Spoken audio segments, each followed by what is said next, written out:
What is up, NFL fans? Welcome back to another episode of the NFL Whip Around. I'm Jeff Hartman, joined by Coach Kevin Smith. Coach, what's up?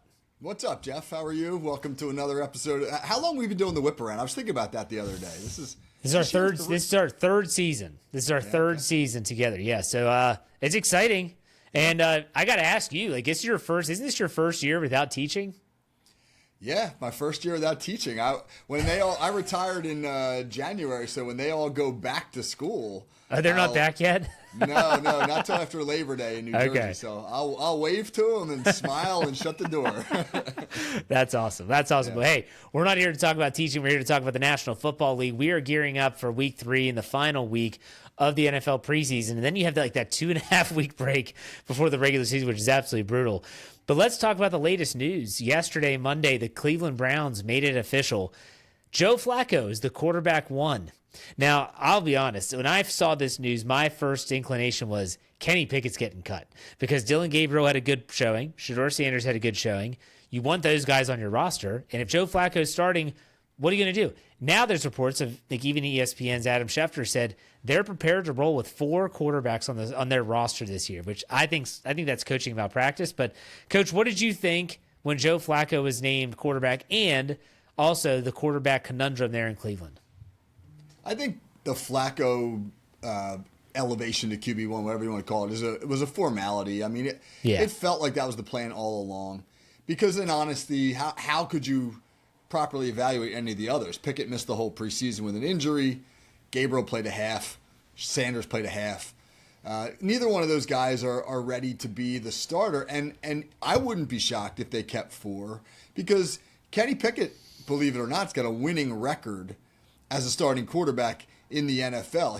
He has enough game experience that you would feel, if you're Cleveland, that if you needed to get by for a couple weeks without Joe Flacco, you could hand it over to Kenny Pickett and run an NFL offense. I don't know if you feel that way yet about Dylan Gabriel or Shedeur Sanders, so I won't be shocked if they carry 4. Has Pickett done anything? He hurt his hamstring early in camp. I know he hasn't played in the preseason. Is he even practicing, though? I don't think he is at the moment.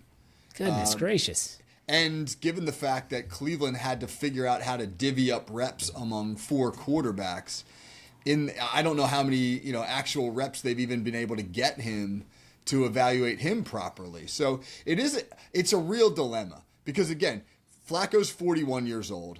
Who knows how much more football he has in him or at what level he can still play. And then the other 2 kids are pups, in terms of their experience. But Pickett has been almost unevaluatable, if that's a word, because of his injuries. So how do you proceed if you're the Browns? All right, time to get out the magic 8-ball here to ask you some predictions. If I'm asking you, who do you think is going to be starting for the Browns at quarterback in Week 9? Isn't one of the options on the 8-ball cloudy? It's cloudy. I think that's an option. Ask again later is one exactly. of them. I think that's exactly what just came up.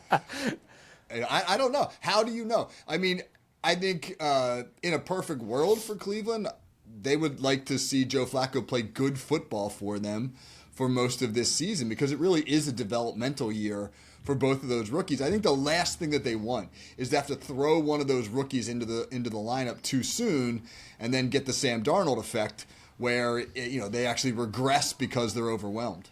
Okay, so you kind of dodged that bullet. I'm going to answer it. I think Kenny Pickett, if he makes the roster and they keep 4, I think he's the starter around Week 9. Now the next question is, Magic 8-ball, who is starting in Week 18, the last week of the regular season? Who do you have there, Coach? Well, at that point, I love how I'm going to dodge all these questions. At that point, the Browns could very well be like 4-12. Absolutely. And now's a perfect time to try to evaluate one of those young guys. So if you get late into the season and you know you're out of it, then turn it over to Gabriel or Sanders, whoever you like best. I think they go with Gabriel. I think Gabriel, I don't know.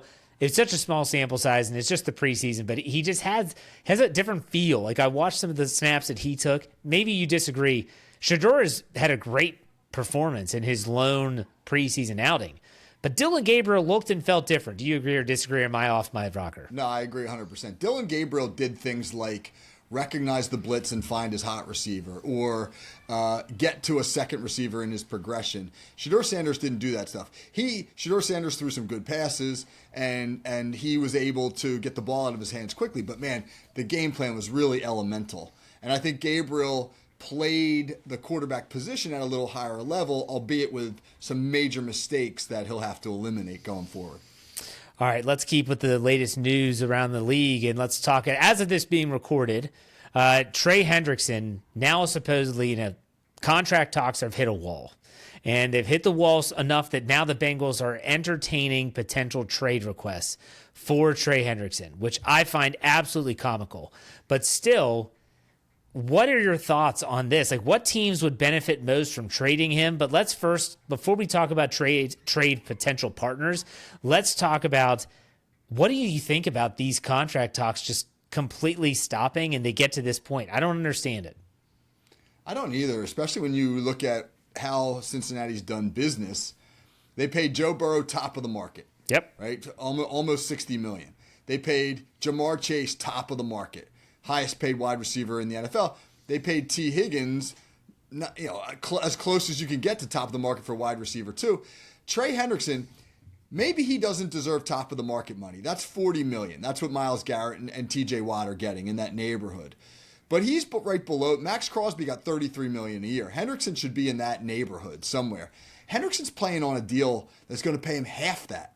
He's going to make $16 million this year. It's mind-boggling to me how a team like the Bengals, that is bad on defense and desperately needs defensive help, has suddenly decided to draw the financial line on an underpaid star defender after paying top of the market for all these offensive guys.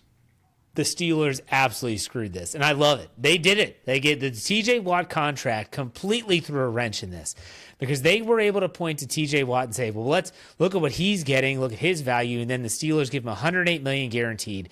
We all know based on the new money or old money, whatever, it's going to come out to about $36 million per season. And he's like, I deserve more than what I'm getting. And he does. I'm not saying that he deserves to be setting a new market because the Bengals can't afford that. But let's talk about it. If the Bengals go down this trade request route, and I don't even know if he's requested a trade or if they've just said we're fielding trades, what teams make the most sense to you? I think there's two teams who would be all over this. One would be Detroit. Knew it. Who they need a bookend for Aiden Hutchinson and insurance policy as well if Hutchinson isn't fully recovered from that knee injury from last season. And the other one's Philadelphia, who lost some edge rushers and some defensive linemen. And I'm not going to say like the Eagles should be in panic mode or anything like that, but Dylan Gabriel kind of sliced right through their number one unit on Saturday or Friday, whenever that game was. And there's some concern in Philly that maybe they haven't done enough to replenish the defensive line, particularly at the edge position, Brandon Graham retiring, Josh Sweat leaving, etc. So, Philly was the hot rumor back when the T.J. Watt negotiations were going on was that Philly was interested in trading for T.J. Watt. Well, if they're interested in Watt, then they would certainly be interested in Hendrickson. I'm trying to find the list. There was a list of teams that supposedly had reached out about this deal. And I'm trying to see if I can find it, and I'm just struggling to find it right now. I saw Carolina's name on that list. Yeah. That seemed like an odd move to me. Why would Carolina be in the market for a 30-year-old edge rusher? They're not close enough as a contender. It would seem to me like a contending team would be in the market. Right. And so maybe it's a team even like, I don't know, like, do the LA Rams need pass rush help? I don't know. He would fit on a lot of teams. We'll put it that way. He's a good player. He's a fantastic player. He led the NFL in sacks last year. Do you think a trade gets done, or do you think that these two break their impasse and are able to get a deal done? It is the Bengals. And, they do things. They do a lot of things that make you go like, what? And this would fit right in with that. This would fit right in with one of those moves. They love Shamar Stewart, their number one draft pick, and they say he is tearing it up at camp, which is bizarre considering that. If by tearing it up you mean trying to take out Joe Burrow, then yes, he's doing a bang up job. Yeah, and walking out, So I don't know, man. His story's odd, but if they feel like, hey, we don't need Trey Hendrickson because we have this young stud, then they could move him. Well, I heard the sticking point with a lot of teams is that the request back is they want not just draft compensation, they want defensive players. Right. And so it's like, well, we'll trade you Trey Hendrickson, but we want draft capital and players. Some people might not be willing to do that. We'll see what they do. Yeah, who's going to move at this point in the year? You're finalizing your roster right now. Exactly. You know, like who are you going to move other than guys that you deem expendable? And teams that would want him, let's say Philadelphia is an example, they're not giving up any defenders. They need their defenders. They need as many defenders as they can get. It's going to be interesting to see how this plays out. We'll keep y'all up to date on all that here at the NFL Whip Around. Let's talk about our next topic. What rookies have impressed you the most so far this preseason? I did listen to your Monday Call Sheet Daily podcast where you broke down all the drafted quarterbacks. I thought that was fascinating. But Coach, in your own opinion, what rookies have impressed you the most so far? Well, from that list, the quarterback list, I mean, Jackson Dart has looked really good. And he's in a really good situation with Brian Daboll in New York and some pretty good weapons, Malik Neighbors, and a pretty solid run game. So of all the rookie quarterbacks, he feels like the guy who's set up the best for success early on. Ashton Jeanty, did you see any of his highlights the other night? I saw him truck a guy. He looked good, man. He looked good. And that's a scheme, again, I think a lot of this with the rookies is scheme fit. You know, are you in the right system? And in a Pete Carroll offense that wants to emphasize the run game and a Chip Kelly designed run scheme, I think Jeanty's in a good spot. And, you know, not trying to be a homer, but, I mean, I think the Steelers have two really exciting rookies in Derek Hartman and Caleb Johnson, both of whom look like they're day one starters and impact players. Those are the names that jump out for me right now. I'm going to name one player, and they just played against the Steelers on Saturday night at Acrisure Stadium, wide receiver from Ohio State. Help me out with the pronunciation here, Coach. You talked with him, I think. Emeka Egbuka, is that correct? Emeka Egbuka, yeah. Very sure. There you go. You said it. Better than me. I think that in that setting down there in Tampa with all the weapons that they have, especially Mike Evans, he might be a guy that we're talking about for Offensive Rookie of the Year. I loved him coming out of Ohio State when this was before you talked about how he just kind of did everything the right way at the combine. And when you came back from Indianapolis, you're like, this guy's going to be great. He looks like he's going to be great, Coach. I tell you what, he was impressive. You watched the film of the Steelers Buccaneers. He was open a lot. And then the touchdown catch that he had, talk about concentration. I think he's going to be really good. What's your thoughts on that? His route running is elite. His approach to the game was, listening. I could have sat there and listened to him at the podium, go on and on when he talked about his craft, his film study. That's a guy. He was coached in college by arguably the best wide receiver coach in the nation, in Brian Hartline. Ohio State is just a wide receiver factory. Brian Hartline's a big reason for that. So, and now he gets to go kind of be mentored by Mike Evans, who is a guy who's going to be a Hall of Fame wide receiver. His teammate at Ohio State, Travion Henderson, is another rookie who has just been one splash play after another so far up there in New England.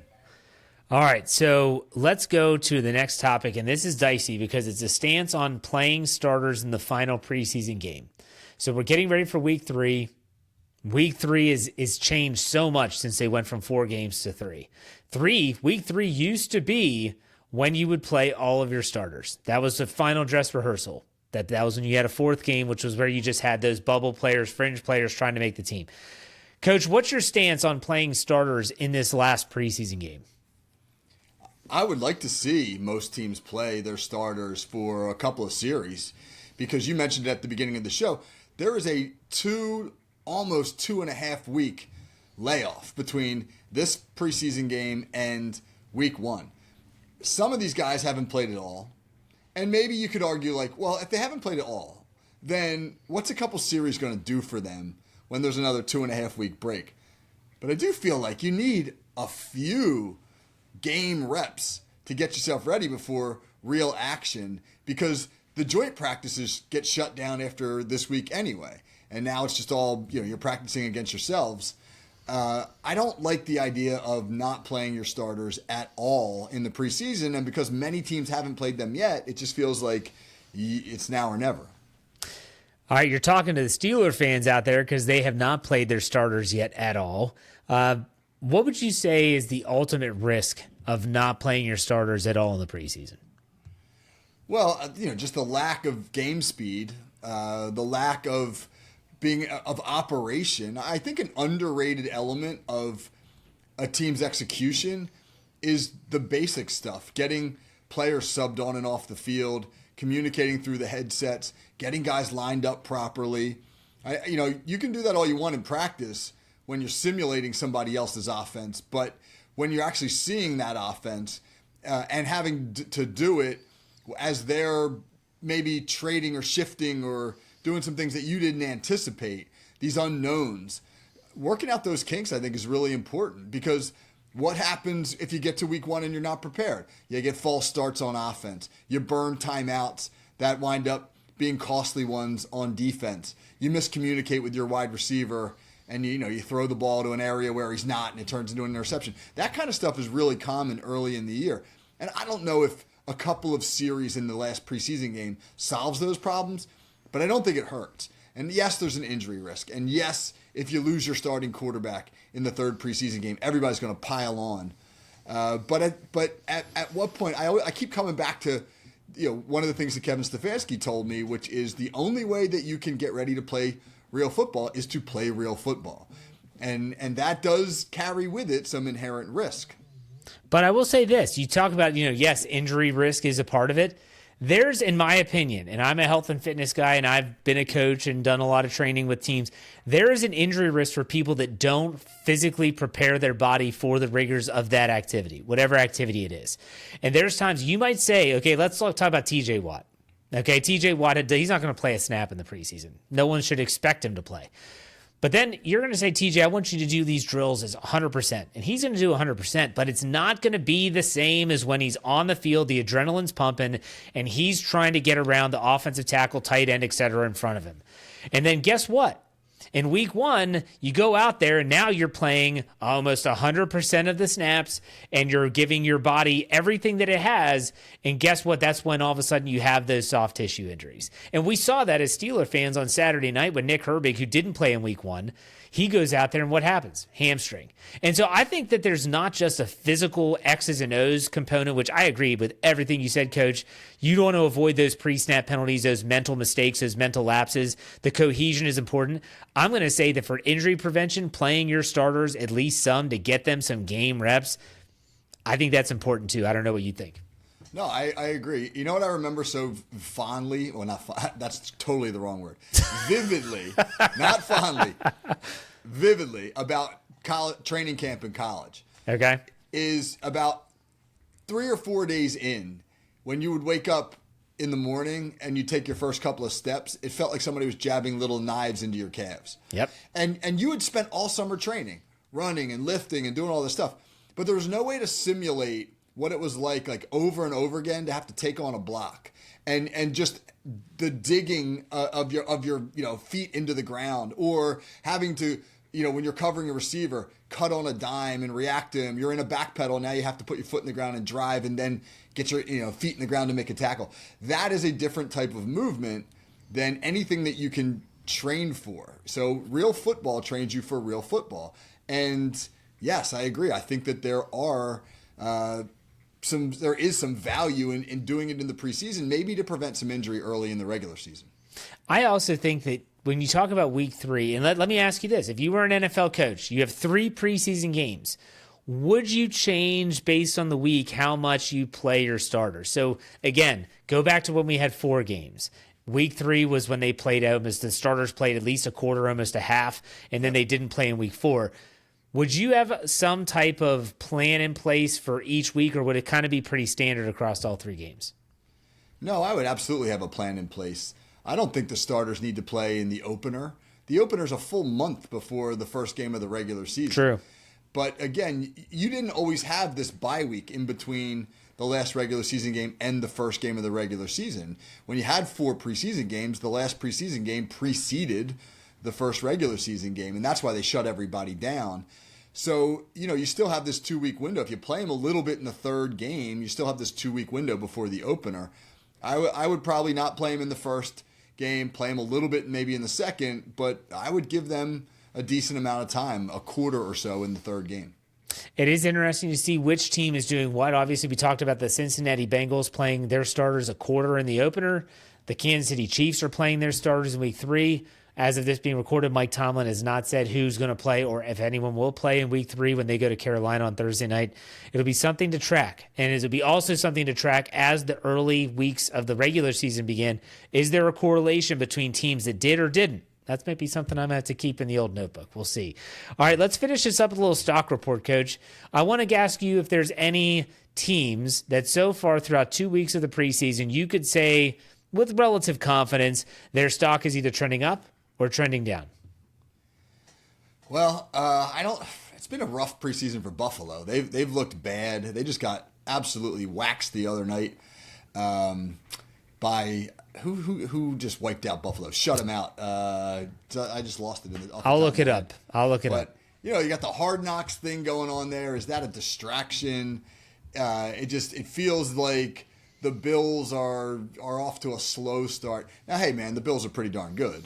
So it was Chicago, matter. By the way. Chicago, okay. Yeah. And maybe that makes some sense because Chicago's probably amped up to get the new offense rolling and the Ben Johnson era off to a good start, etc. Not all preseason games are created equal in terms of the team's enthusiasm for them, but it just feels like Buffalo has been slow to get out of the gate, and I'm always wary of Hard Knocks. I am. I just think it's a distraction. I think it's a thing where and this Hard Knocks. I don't know if you've watched any of it. Has been so Josh Allen heavy.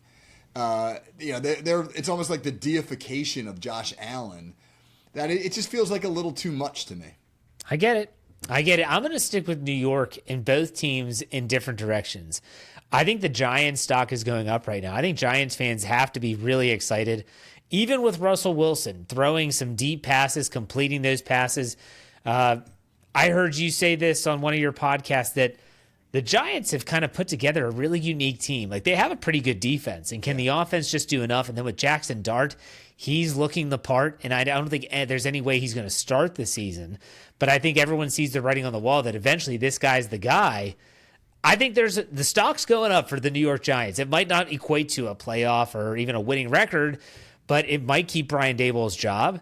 And at the same time, I'd say it's going up. Meanwhile, on the other side of MetLife Stadium, I see the Jets going in the wrong direction. There's rumors of Breece Hall being traded. I don't know if that's. I don't think that's happened, but still, there's rumors. Justin Fields, man, I've seen some clips, and I was a Steeler fan. I've always been a Steeler fan. Last year, we saw Justin Fields up close and personal. Not the most accurate thrower of the football, Coach, and it has been on display. I'm not sure if the Justin Fields experiment is going to work outside of him running the football. Any thoughts on the two New York teams? I do like what's going on with the Giants. Year 3 for Brian Daboll.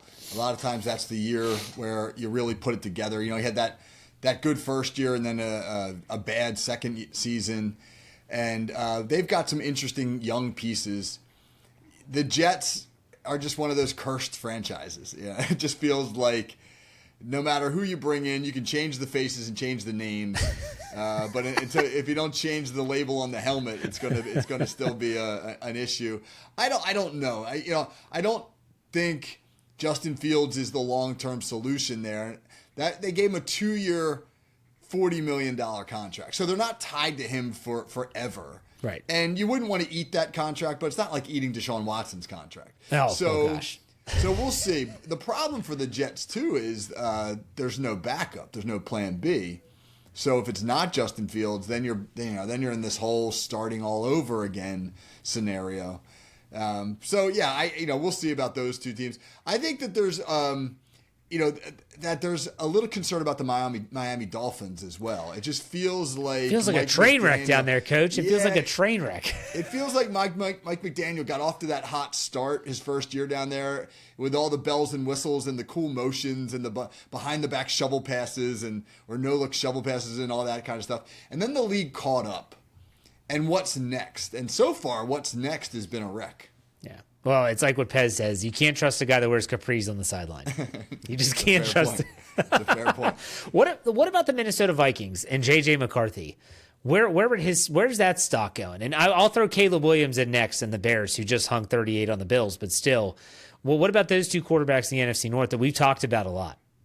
Well, J.J. McCarthy didn't play in this past weekend's preseason game because they said he looked so good in the joint practices that they didn't feel a need to play him. And my gosh. I'm not buying that for a second. Well, that was the same line about Baker Mayfield. Now, but Baker Mayfield has done it. Yes, they're in different boats for sure.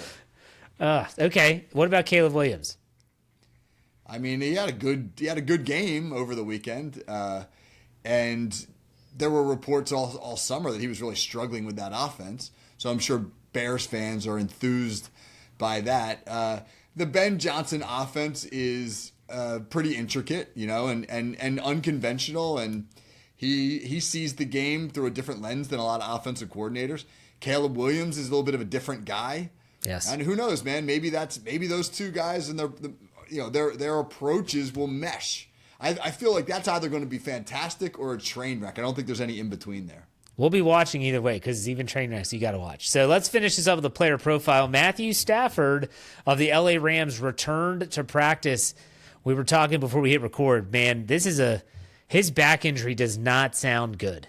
Like, they are gauging how he responds to just a very basic preseason practice. That doesn't give me much confidence if I'm a Rams fan. I'm thinking, we just gave this guy a new contract. We're hanging a lot of our hopes and prayers of this season being special on him. What's your thought on the Matthew Stafford return and his back injury, Coach? Yeah, it's a disc injury. That is dangerous for a 37-year-old quarterback. I know this. When I turned 37 years old, that was the age that I noticed that I couldn't do any of the things well that I used to do well. I lost the ability to run, jump, be athletic. It just felt like my body changed at age 37 in a way that I wasn't going to get back, and I had to really take a new approach, to how I did everything for the most part. If you got a disc injury as a 37-year-old, first and foremost, that's uncomfortable. Any lower back injury is uncomfortable. And secondly, man, that's like one hit away from the end of your career. So this has got to be really concerning for the Rams because I think this Rams team's really good, but it all hinges on, Stafford being the guy.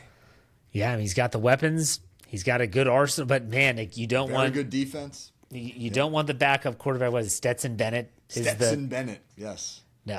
Nope. You want Matthew Stafford for sure. We'll see how that goes. Hopefully he's healthy because we want to see the best players, the best product that the NFL has to offer. All right, Coach, that's it. What do you got coming up on the Call Sheet Daily this week? I got some good stuff. Wednesday, our Whiteboard Wednesday show. Former NFL tight end Ben Troop, who was a first-team All-American at the University of Florida and played in the NFL for 5 seasons. He's my guest.